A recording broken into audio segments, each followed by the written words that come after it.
Hello friends, કેમ છો બધા? તમારી પોતાની ચેનલ નિશા પટેલ ગુજરાતીમાં તમારું હાર્દિક સ્વાગત છે અને હું છું નિશા. આજે આપણે ચૂરમાના લાડુની રેસીપી જોઈશું ફ્રેન્ડ્સ. ચૂરમાના લાડુ આપણે ઘણીવાર બનાવતા હોઈએ છીએ. ઘરમાં ક્યારેક મહેમાન આવે ત્યારે કે પછી કોઈ પણ પ્રસંગોમાં આપણે બનાવતા હોઈએ છીએ.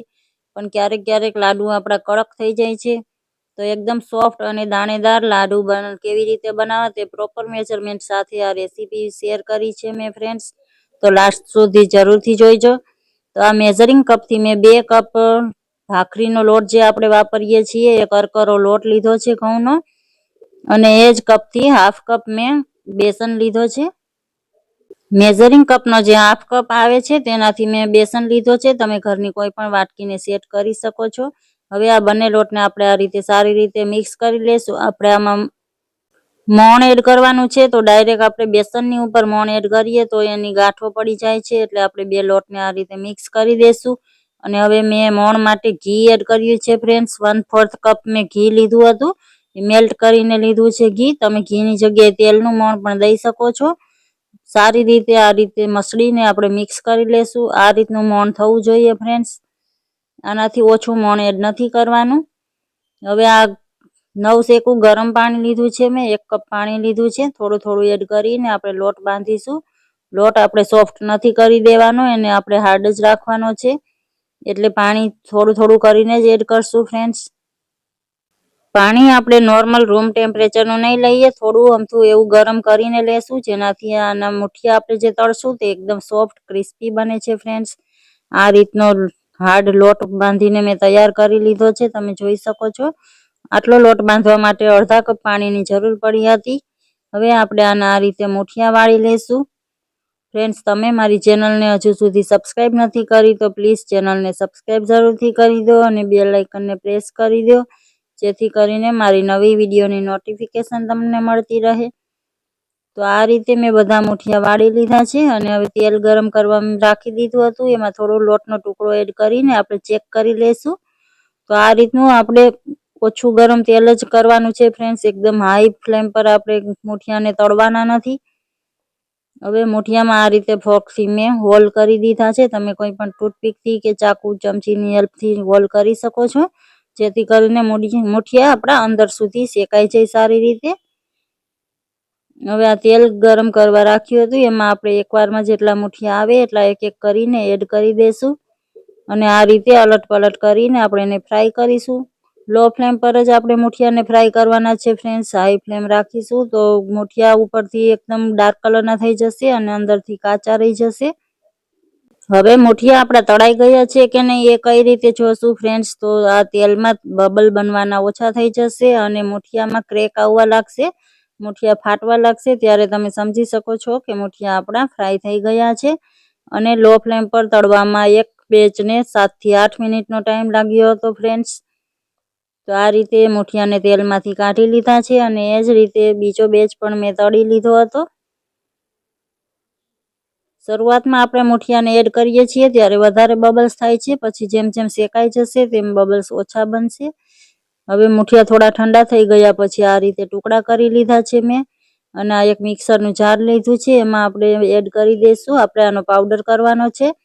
તો એકવારમાં વધારે મુઠિયા નહીં એડ કરી ફ્રેન્ડ્સ, આ થોડા હાર્ડ હોય છે, જેથી મિક્સરને લોડ પડે છે અને મિક્સર નહીંતર તમારું ખરાબ થઈ જશે. તો બને એટલા નાના ટુકડા એડ કરીને આપણે પીસશું અને એને થોડું થોડું કરીને જ પીસશું. આ રીતે બધો પાવડર મેં તૈયાર કરી લીધો છે, તમે જોઈ શકો છો. હવે આ બધા પાવડરના હું લાડુ નથી બનાવવાની ફ્રેન્ડ્સ, આને મેં થોડો અલગ ભરી લીધો હતો.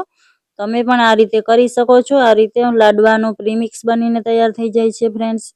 તમે જ્યારે પણ લાડુ બનાવવા હોય ત્યારે ઘી ગોળ ગરમ કરીને તરત જ લાડુ બનાવી શકો છો. હવે આપણે અડધા મિશ્રણમાંથી લાડુ બનાવીશું.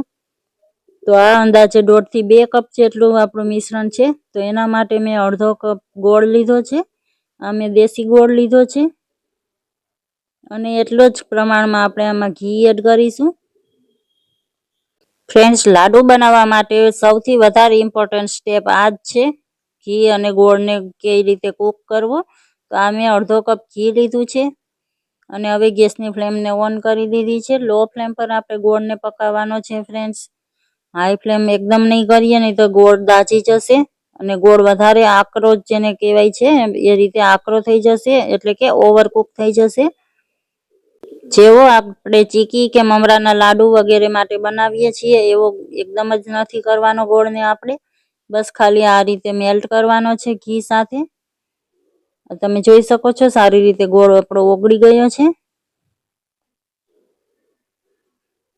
અને આ રીતે હવે ધીરે ધીરે સાઈડમાં આ રીતે બબલ્સ બનવાના સ્ટાર્ટ થઈ ગયા છે. બસ આટલો જ આપણે આને કૂક કરવાનો છે. હવે ગેસની ફ્લેમને બંધ કરી દેશું. કઢાઈ પણ આપણી હજી ગરમ છે એટલામાં ગોળ કૂક થઈ જશે. તો હવે કઢાઈને મેં ગેસ પરથી નીચે ઉતારી લીધી છે અને આપણે એમાં એડ કરીશું આ પાવડરને, જે આપણે ભૂકો કહીએ છીએ, લાડવાનો ભૂકો કરીને રાખેલો હતો એ. આ બધો એડ કરી દેશું આપણે આમાં.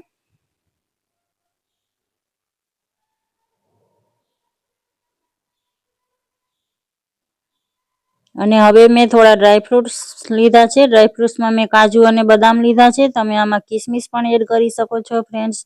બીજી કંઈ પણ ફ્લેવર મેં આમાં એલચી વગેરે એડ નથી કરી. તમને એનો ટેસ્ટ પસંદ હોય તો એલચીનો ભૂકો પણ એડ કરી શકો છો.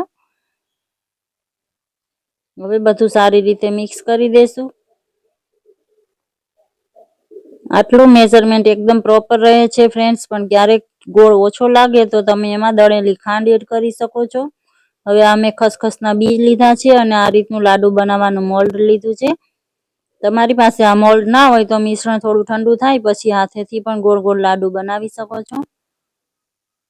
આ રીતે લાડુ બનાવવાથી બધા લાડુ એક સરખા બને છે અને દેખાવમાં થોડા સારા લાગે છે.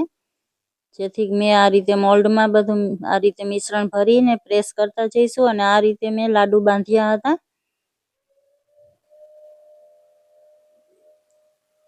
આ રીતે થોડું થોડું ઠપકારીશું એટલે લાડુ નીકળી જશે આરામથી. હવે આ ઉપરથી પણ તમે આ રીતે ખસખસ એડ કરીને બનાવી શકો છો. તમને જે રીતે સરળ લાગે એ રીતે બનાવી શકાય છે.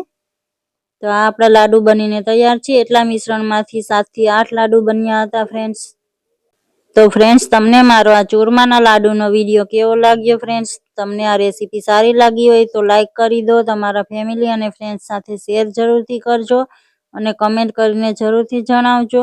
Thank you for watching.